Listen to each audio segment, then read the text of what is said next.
साड़ी बेहद पसंद थी। बचपन में वो अक्सर ही अपनी माँ की साड़ी पहनकर आईने के सामने इठलाती थी, लेकिन जैसे जैसे वो बड़ी होती गई ना, उसे वक्त ही नहीं मिला साड़ी पहनकर इठलाने का। एक टीम मेंबर साड़ी लेकर आई। कैटरीना ने उस साड़ी को पिया के कंधे से लगाया। एक्सीलेंट। एकदम नई साड़ी है पिया, मैंने अभी तक नहीं पहनी है, तुम पर बहुत अच्छी लगेगी।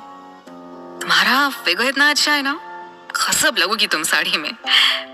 चलो गाइस, एक्सेसरीज निकालो, चलो, कैटरीना ने टीम से कहा। कैटरीना ने पिया से कपड़े चेंज करके आने को कहा। पिया ने साड़ी, ब्लाउज और पेटीकोट उठाया और दूसरे रूम में चली गई। पिया साड़ी पहनकर जब वापस आई तो सबके मुंह खुले के खुले रह गए। एक साथ सबके मुंह से निकला, वाओ पिया, वाओ। पिया ने खुद को आईने में देखा और मुस्कुरा दी। उसने आईने में जो देखा था उससे वो सैटिस्फाइड थी। पिया दाएं बाएं मुड़ मुड़ कर खुद को निहार रही थी। उसकी आंखों में दिख रहा था कि उसे ये साड़ी खुद पर बेहद अच्छी लग रही है। साड़ी ने उसकी पतली कमर की खूबसूरती और बढ़ा दी थी। पीछे खड़ी कैटरीना मुस्कुरा रही थी। उसने एक क्लैप करके सबका ध्यान अपनी तरफ खींचा। पिया को निहारना बंद करो, अभी और भी काम है।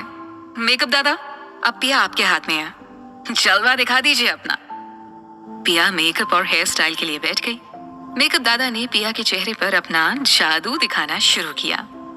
हेयर स्टाइलिस्ट ने भी पिया के बालों को एक ढीले से जूड़े में बांधकर उसकी लंबी गर्दन पर टिका दिया। हेयर स्टाइलिस्ट ने पिया के बालों की कुछ लटों में रोलर्स लगा दिए थे और अब उन्हें खुला छोड़ दिया था। थोड़ी देर बाद पिया पार्टी में जाने के लिए तैयार थी। पिया उठी और एक बार फिर से आईने के सामने जाकर खड़ी हो गई। प्योर शिफॉन की आसमानी रंग की साड़ी जिसमें सितारे जड़े हुए थे, लग रहा था जैसे पिया ने सितारों भरा आसमान ही लपेट लिया हो। वीडियो में ऑलरेडी समझ लिया। ढीला जूड़ा, उसमें लगे जूही के 3 सफेद फूल, कानों में हीरे जड़े झुमके, कलाइयों में भरी हुई चूड़ियां और कमर पर एकदम पतली सी करघनी। पिया बेहद खूबसूरत और मोहक लग रही थी। गहरे काजल से सजी उसकी आंखें। पिया आंखें बंद करती तो ऐसा लगता जैसे उसकी लंबी गहरी काली पलकों ने उसकी आंखों को अपनी आगोश में ले लिया हो। देखते हैं आज कौन कौन इन आंखों में डूबने से बच पाता है, कैटरीना ने कहा। शर्म की लाली ने पिया के चेहरे को एक अलग ही नूर से रोशन कर दिया था। बस एक चीज की कमी है, कहते हुए कैटरीना ने मोती जड़ी एक पोटली निकाली और उसे पिया को पकड़ा दिया। हे, आपने कभी ब्यूटी कॉन्टेस्ट में जाने का नहीं सोचा? कैटरीना की एक टीम मेंबर ने पिया से पूछा। नहीं, मुझे भीड़ में घबराहट होती है। I mean, मेरा मतलब मुझे स्टेज फियर है। पिया ने थोड़ा सकुचाते हुए जवाब दिया। ओह, लेकिन मेरे ख्याल से आप मिस यूनिवर्स बनने के लिए परफेक्ट हैं। वो बोल रही थी और उसकी आंखें पिया की तारीफों के पुल बांध रही थी। पिया ने मुस्कुराकर थैंक्स कहा। आईने के सामने खड़ी पिया पार्टी में जाने के लिए मुड़ ही रही थी कि किसी ने उसे रोका। एक मिनट, जरा से इत्र की कमी है। बस। इत्र का फाहा लेकर वो पिया को लगाने के लिए आगे बढ़ी। नहीं, पिया ने उसका हाथ पकड़ लिया। दरअसल मैंने कभी लगाया नहीं ना इत्र। इनफैक्ट मैंने आज तक कभी भी कोई सेंटेड प्रोडक्ट यूज नहीं किया है। अच्छा? उसके चेहरे पर अविश्वास के भाव थे, लेकिन फिर भी उसने अपना हाथ पीछे खींच लिया। तभी पिया ने पीछे से एक डीप मैजेस्टिक सी आवाज सुनी। गॉर्जियस, लवली, मेरे ख्याल से ये साड़ी मैंने तुम्हारे लिए खरीदी थी ना, राइट? इतनी शानदार आवाज किसकी है ये जानने के लिए पिया पलटी। वो आदमी इतना बोलने के बाद अब कैटरीना की तरफ देख रहा था। कैटरीना कंधे उचकाती हुई मुस्कुराई। भाई, आप यहाँ कैसे? मुझे तो लगा था कि आप आ ही नहीं पाएंगे। पिया को उस आदमी का चेहरा जाना पहचाना सा लग रहा था। ओह, आप हैं? उसे पहचानते ही पिया की आवाज थोड़ी तेज हो गई। देव धनराज गिर आपकी सेवा में हाजिर है मोहतरमा। देव ने स्टाइल से झुकते हुए कहा। अब तुम दोनों एक दूसरे को जानते हो? कैटरीना ने आश्चर्य से पूछा। पिया ने कहा, हाँ। देव ने कहा। दोनों के मुंह से एक साथ निकला था। कंफ्यूज सी, कभी देव को देख रही थी तो कभी पिया को। जानते हो या नहीं जानते हो, वो कुछ दिन पहले इन्होंने मेरी कार ठोक दी थी। कैटरीना कुछ और सोचे उसके पहले ही पिया ने बात क्लियर कर दी थी। जानबूझकर कुछ नहीं किया था मैंने, हंसते हुए देव ने कहा। देव पिया पर से अपनी नजरें हटा ही नहीं पा रहा था। वो कितना कुछ तो कहना चाहता था, लेकिन पिया की तारीफ के लिए उसे शब्द ही नहीं मिल रहे थे।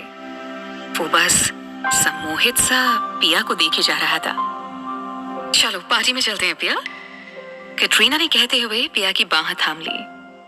तभी स्वीट का दरवाजा धड़ाम की आवाज के साथ खुला और हैरान परेशान सी एक लड़की ने कैटरीना की बाह पकड़ ली। गॉड, तुम यहाँ क्या कर रहे हो? पिछले 15 मिनट से मैं तुम्हें पागलों की तरह ढूंढ रही हूँ, चलो मेरे साथ जल्दी।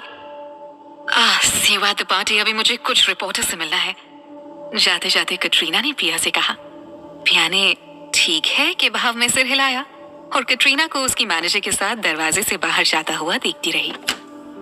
आप मेरे साथ चलिए पार्टी में। देव खुश था कि अब उसे पिया से बात करने का मौका मिलेगा। फिर उसने पिया को ऊपर से नीचे तक तारीफ के साथ देखा। उस चेहरे की चमक के सामने सादा लगा आसमां पे चांद पूरा था मगर आधा लगा। देव ने बेहद मुलायम आवाज में ये शेर पढ़ा था। पिया को समझ ही नहीं आया कि उसे कैसे रिएक्ट करना चाहिए। वो चुप खड़ी रही।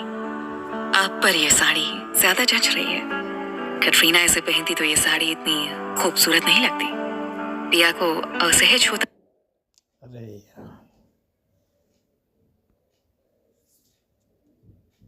अपने माहौल को हल्का करने की गरज से कहा। आपने इसे कैटरीना के लिए खरीदा था ना, मैं इसे सकुशल वापस लौटा दूंगी। या आप मुझे बता दो कि आपने इसे कहाँ से लिया है, तो मैं कैटरीना के लिए वहीं से एक सेम पीस ले आऊंगी। पिया को पूरी उम्मीद थी कि राधिका उसकी इस साड़ी भी खराब करके ही मानेगी। अरे नहीं नहीं नहीं, मैंने उस दिन जो गलती की थी, आप उसके लिए मेरी माफी समझकर इसे रख लीजिए। आप साड़ी रख लेंगी तो मुझे लगेगा कि आपने मुझे माफ कर दिया है। पिया मुस्कुरा दी। मुस्कुराहट भी मुस्कुराती है जब वो आपके होंठों से होकर आती है।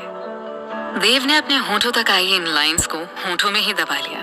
जाने पिया क्या सोचने लगेगी, कहीं वो ये ना सोच ले कि मैं उसके साथ फ्लर्ट कर रहा हूँ। देव ने पिया को चलने का इशारा किया और अपनी बाह आगे कर दी। पिया ने थोड़ी हिचक के साथ देव की बाह थाम ली। अब दोनों एक साथ चलते हुए पार्टी में वापस जा रहे थे। उधर पार्टी में पलाश हैरान परेशान सा पिया को खोज रहा था। फंक्शन हॉल में पिया को ना पाकर वो पैनिक में आ गया था।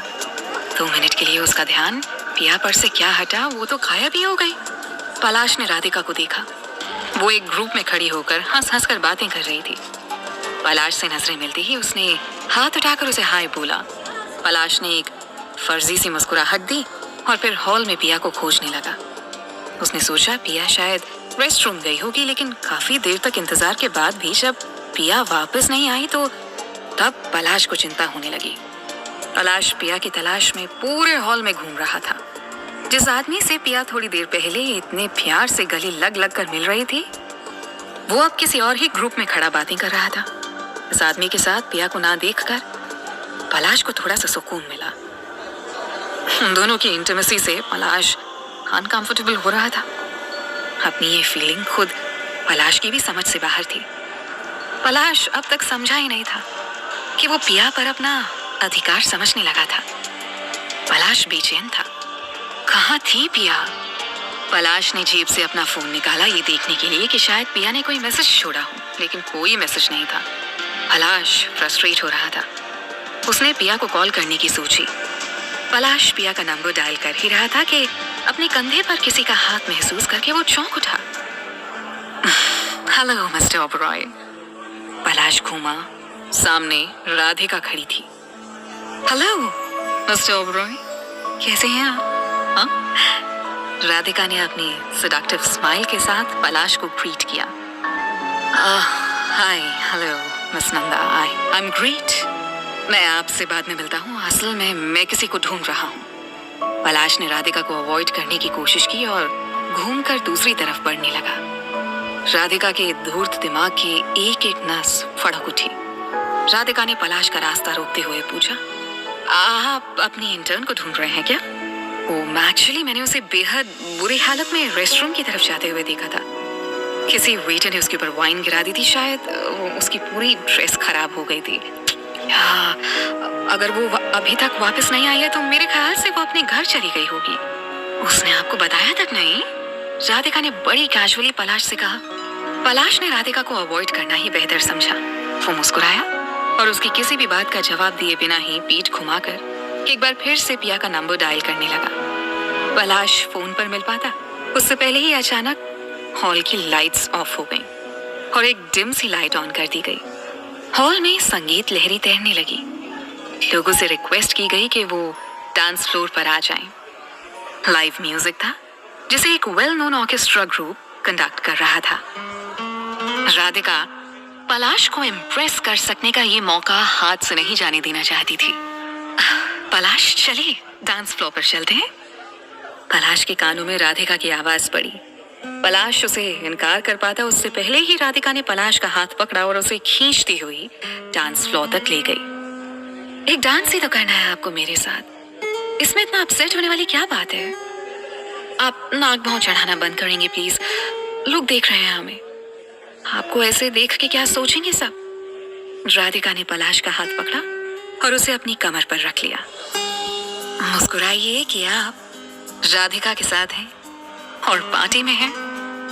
राधिका के ये शब्द पलाश को बुरी तरह चिढ़ाने के लिए काफी थे। मन ही मन पलाश ने राधिका को सारी गालियां दे डाली जो उसे आती थी। पलाश के मूड से अनजान बनते हुए राधिका ने म्यूजिक के साथ झूमते हुए अपने हाथ पलाश के कंधों पर टिका दिए। अब पलाश कहीं नहीं भाग सकता था। ऊपर से एकदम शांत राधिका मन ही मन अट्टहास कर उठी।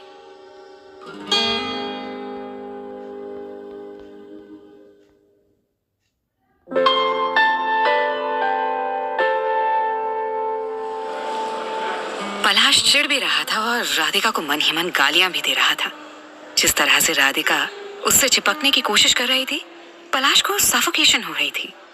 पलाश राधिका को झटक कर दूर कर देना चाहता था, लेकिन वो पब्लिक में हार्श भी नहीं दिखना चाहता था। क्या मुसीबत है, वो बड़बड़ाया। ये पिया आखिर गई कहाँ? वो भी इस तरह बिना बताए, वो भी तब जब उसे पिया की सबसे ज्यादा जरूरत है। पलाश को यकीन नहीं हो रहा था कि पिया उसे बिना बताए पार्टी छोड़कर जा सकती है। राधिका पलाश को पकड़कर डांस करने के लिए मजबूर कर रही थी और पलाश दूसरे मेहमानों के लिहाज में राधिका से रूड नहीं हो पा रहा था। वो आंखों से बस हॉल में पिया को तलाशी जा रहा था। डांस करते हुए राधिका पलाश के करीब आई तो पलाश की नाक में उसके परफ्यूम की महक पहुंची। उसे उबकाई और चक्कर आने लगे। कैसी तेज महक थी। अचानक ही पलाश को पिया के बदन की खुशबू याद आई जो उसे मदहोश कर देती थी। ये समझ आते ही कि उसका दिल दिमाग किस ओर जा रहा है, वो बेकाबू हो जाए उससे पहले ही पलाश ने अपने सिर को झटका देकर इन विचारों को अलविदा कह दिया। पलाश की निगाह बार बार हॉल के एंट्रेंस पर जा रही थी, जहां से उसे पिया के आने की पूरी उम्मीद थी। इस बार जब पलाश की निगाह हॉल के एंट्रेंस की तरफ गई तो उसे वहां एक बेहद हैंडसम आदमी के साथ एक गॉर्जियस लेडी दिखाई दी। 2 सेकंड लगे पलाश को। पिया इतनी खूबसूरत साड़ी में? पलाश ने इमेजिन भी नहीं किया था कि वेस्टर्न ड्रेसेस में खूबसूरत लगने वाली पिया की खूबसूरती साड़ी में इस कदर निखर के आएगी। पिया के बदन का एक भी हिस्सा नुमाया नहीं हो रहा था, लेकिन आज से